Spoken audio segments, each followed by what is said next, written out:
Students, next topic है हमारे पास collinear vector. देखो बच्चों कैसे समझेंगे। को वर्ड का मतलब होता है सेम, और लीनियर वर्ड का मतलब होगा जो कि सेम लाइन के अंदर होंगे, ऐसे वेक्टर्स जो सेम लाइन के अंदर होंगे। अगर मैं बात करूं बच्चों, मेरे पास एक वेक्टर है ए और एक वेक्टर है मेरे पास बी, तो ये दोनों वेक्टर को मैं बोलूंगी कोलिनियर वेक्टर। तो को मतलब सेम और एक ही लाइन में है, तो उसको हम लोग बोलेंगे बच्चों क्या, कोलिनियर वेक्टर। अगर दो वेक्टर्स की डायरेक्शन सेम होती है तो बच्चों एंगल बनता होता है 0 डिग्री का। अगर मैं बात करूं, एक वेक्टर मेरे पास ये है और एक वेक्टर मेरे पास ये है, ये दोनों मेरे पास क्या होंगे, ये भी कोलिनियर ही होंगे, सेम लाइन के अंदर ही हैं, लेकिन दोनों की डायरेक्शन क्या है, बिल्कुल एक दूसरे के अपोजिट।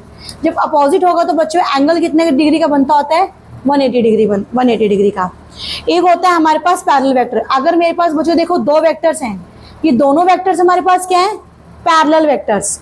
अगर पैरेलल वेक्टर्स की दोनों की डायरेक्शन सेम है, जब भी डायरेक्शन सेम होती है तो बच्चों एंगल बनता है 0 डिग्री का। तो सेम, इसको हम लोग बोलेंगे क्या, इसको बोलेंगे बच्चों पैरेलल वेक्टर्स। और पैरेलल वेक्टर्स के बीच में एंगल फिर से क्या बनेगा, 0 डिग्री।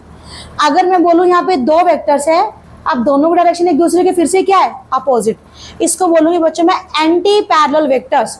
तो फिर से डायरेक्शन अपोजिट है, डायरेक्शन अपोजिट होगा तो मेरे पास कितने डिग्री का एंगल बनेगा, हमारे पास बच्चों एंगल बनेगा theta is equal to 180 degree. So collinear vector हमारे पास होगा जो सेम लाइन के अंदर होते हैं, जैसे कि ये सेम लाइन के अंदर है तो इसको बोलेंगे कोलिनियर वेक्टर।